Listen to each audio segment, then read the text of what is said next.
Hey folks, welcome back to the Cardboard Cave. It's been a little while, but we're back as promised with another Blue Brixx Star Trek building set.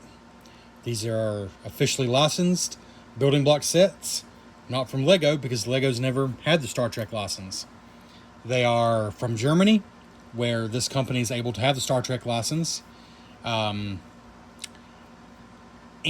Blue Brixx is the company.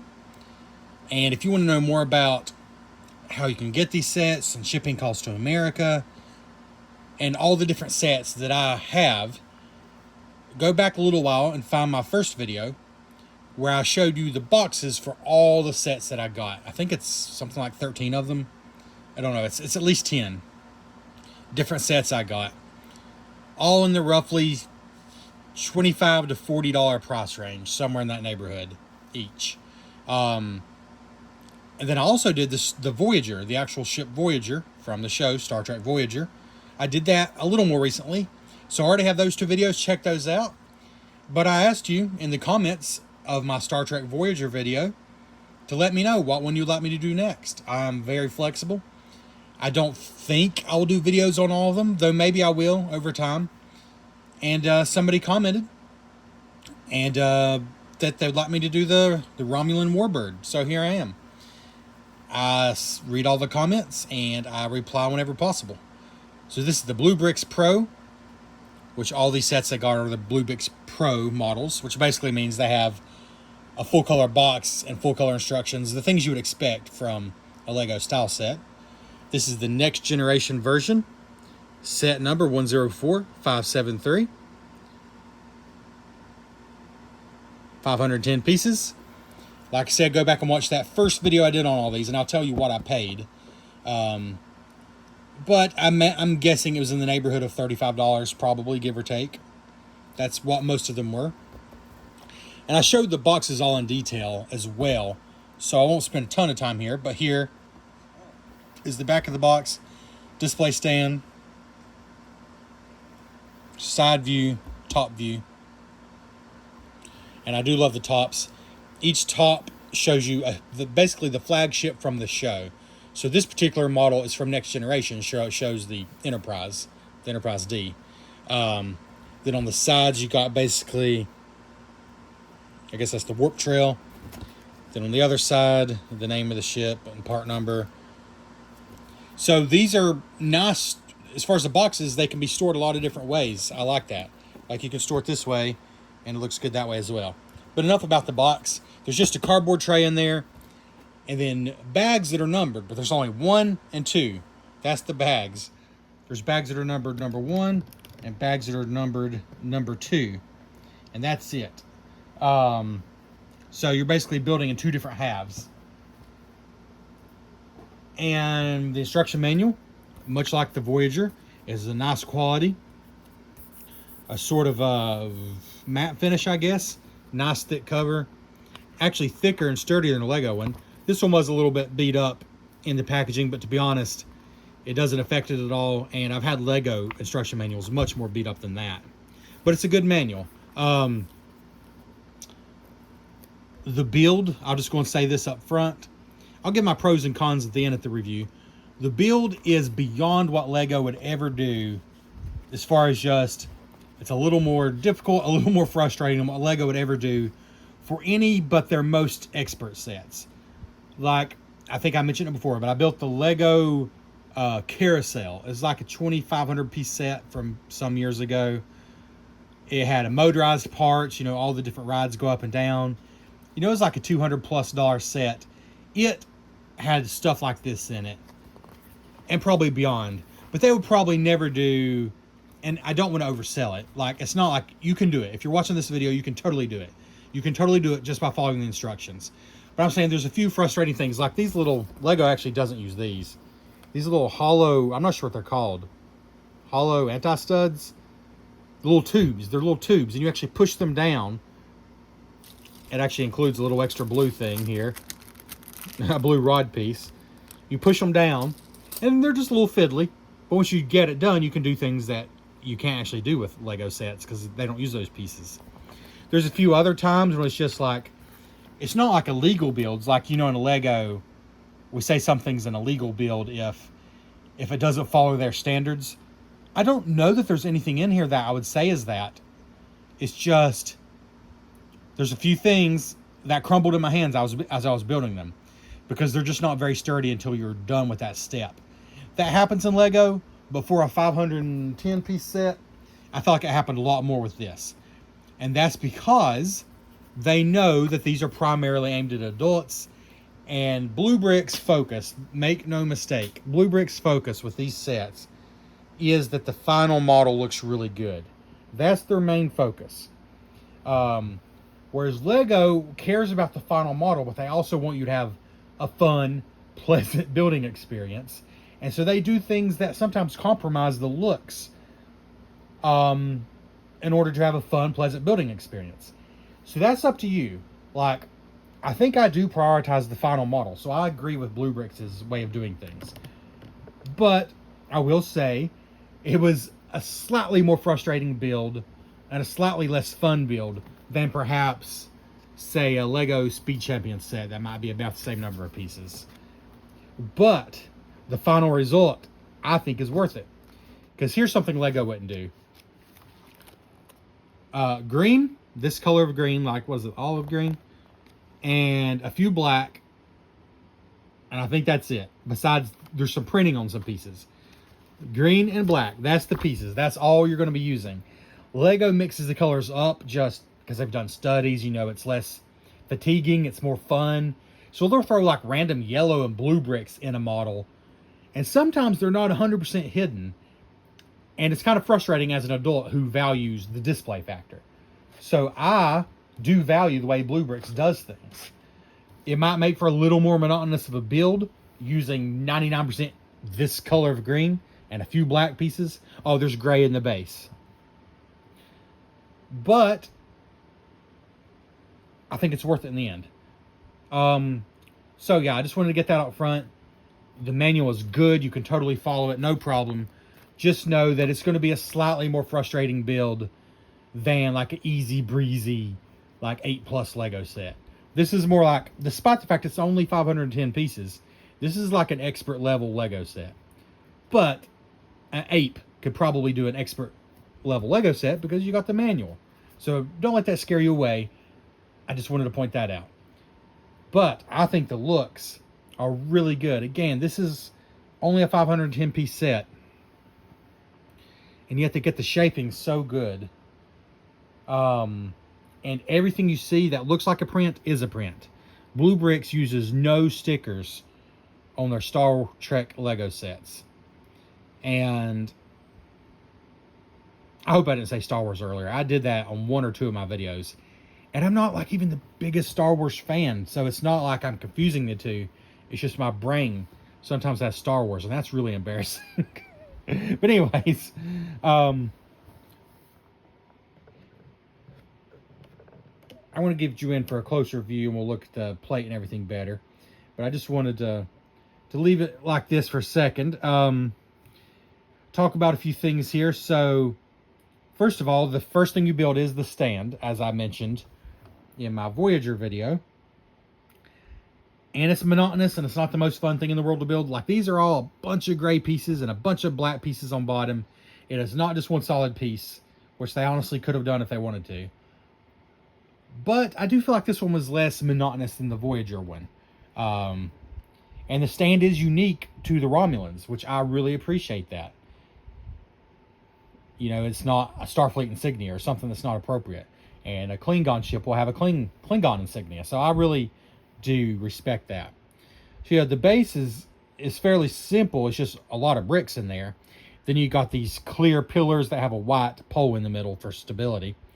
Then, of course, a printed name plate here, which just says Star Trek The Next Generation, Romulan D, not going to try to say that, Warbird.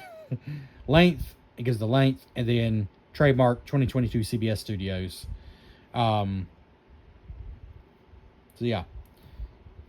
There's the back. And it's built very much in 2 parts because the base and basically the bottom part was built with the bag's numbered 1, and the whole top part and a big part of the body was built with bag numbered 2. Bags that were numbered 2. There's a lot of small pieces in here. Like I said, there's a lot of semi-tricky ways you got to line things up, but you can get it. It's not like you have to be a genius. You just follow the instructions and make sure you get it right. There are a few things that will come off if you grab them, if you don't know where to grab. I got very frustrated a couple of times during the build when things crumbled in my hands.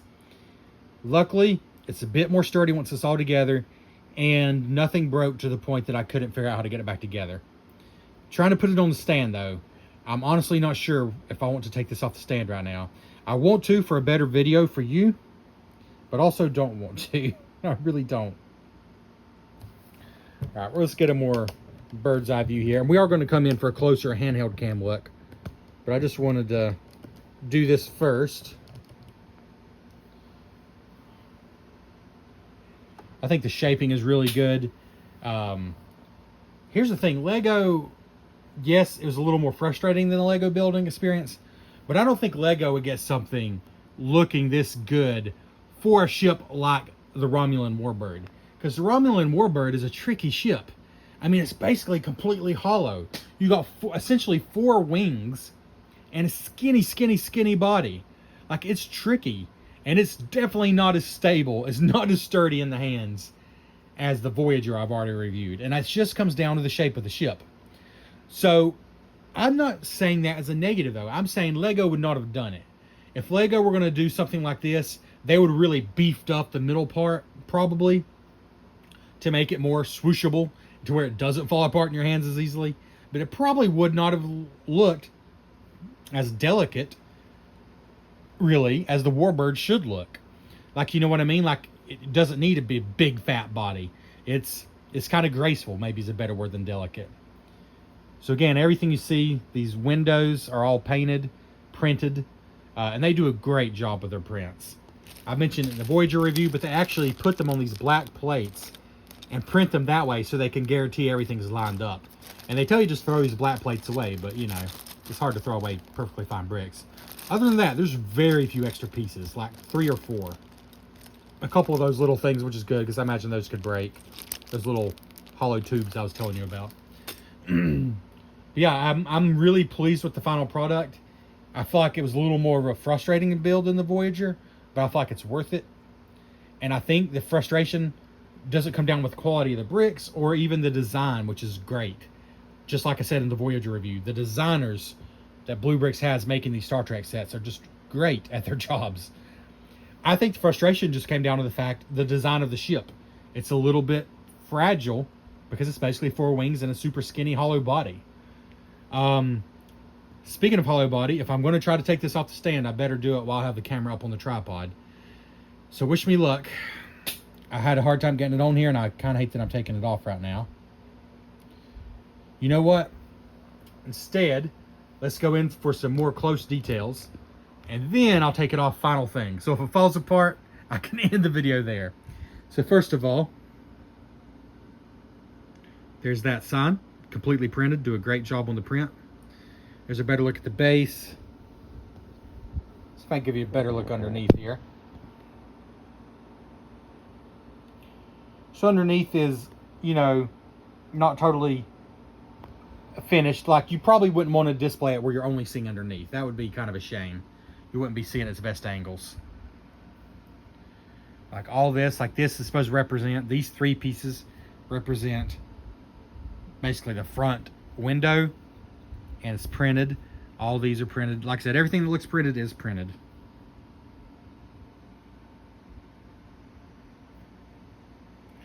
Those look nice on the back there.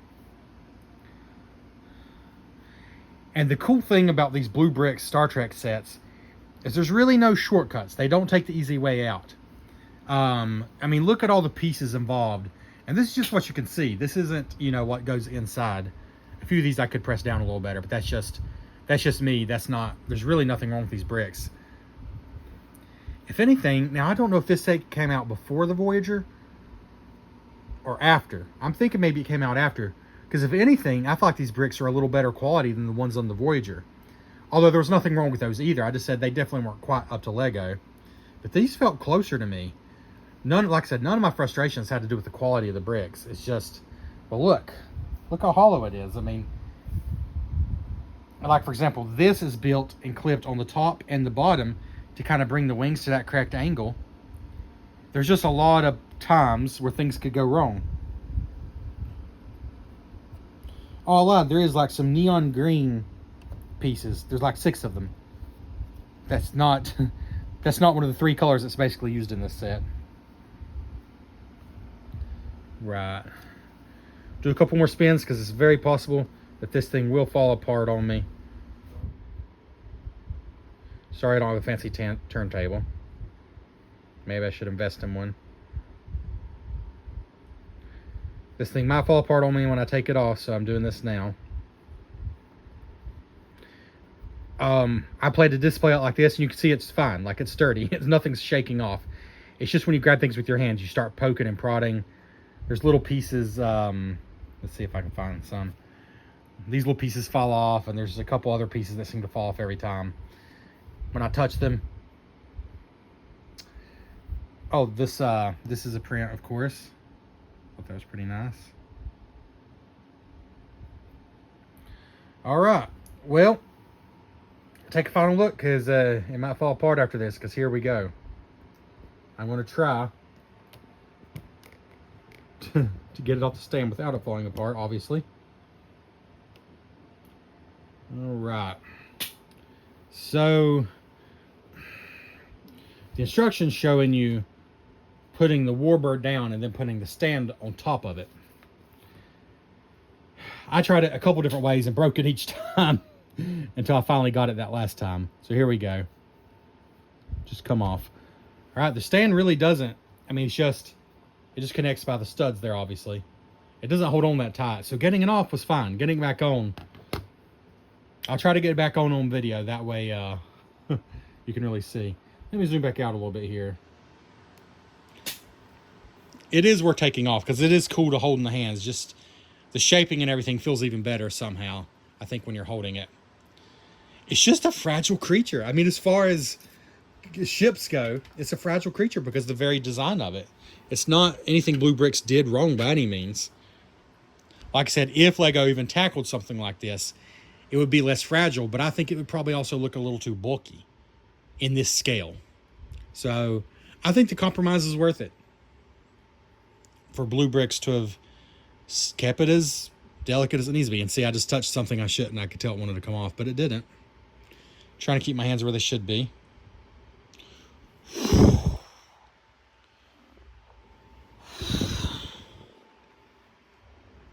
But yeah, anyways, I think the overall shaping and everything is very good on this.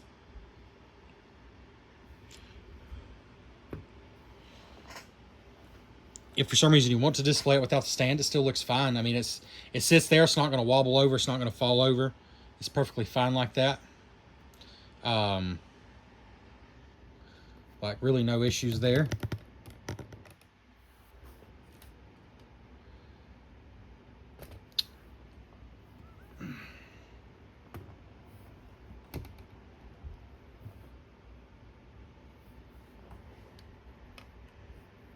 Right, but I think it's time to put it back on the stand and see what we can do. All right, so gosh, I don't know whether to try it the way it recommended it. I'm trying to remember how I got it done. It recommends putting it like this, but I just don't know if I agree. All right, I think the key, so if you end up getting this yourself, the key is to pinch this here, hold on to the body, like this under part of the body, so you're giving it some stability. I move the sign out of the way there. Oh, just knocked something off the sign.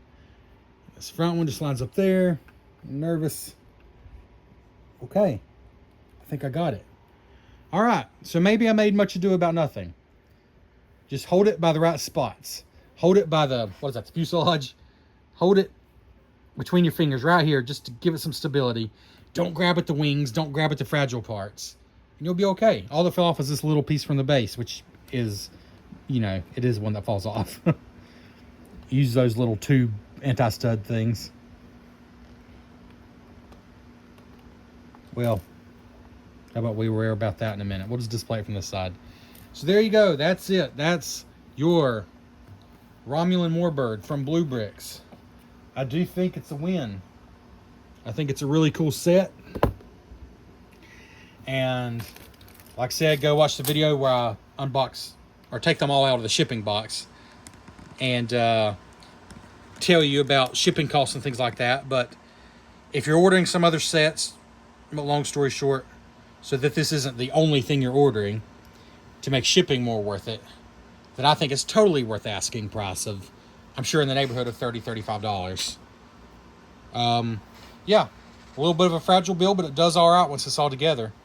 Just be careful taking it on off the stand and you'll be just fine. So there is your Romulan Warbird from Next Generation. Thanks for checking out the Cardboard Cave. Please like this video. Comment below. Hey, go back and watch that original video and comment on any of my videos, which one you want me to review next. I've got a lot still. I got Shuttlecraft. I've got lots of different ones. Let me know what you want me to review next and I'll do it. And please consider subscribing to the channel. And thanks for checking out the Cardboard Cave.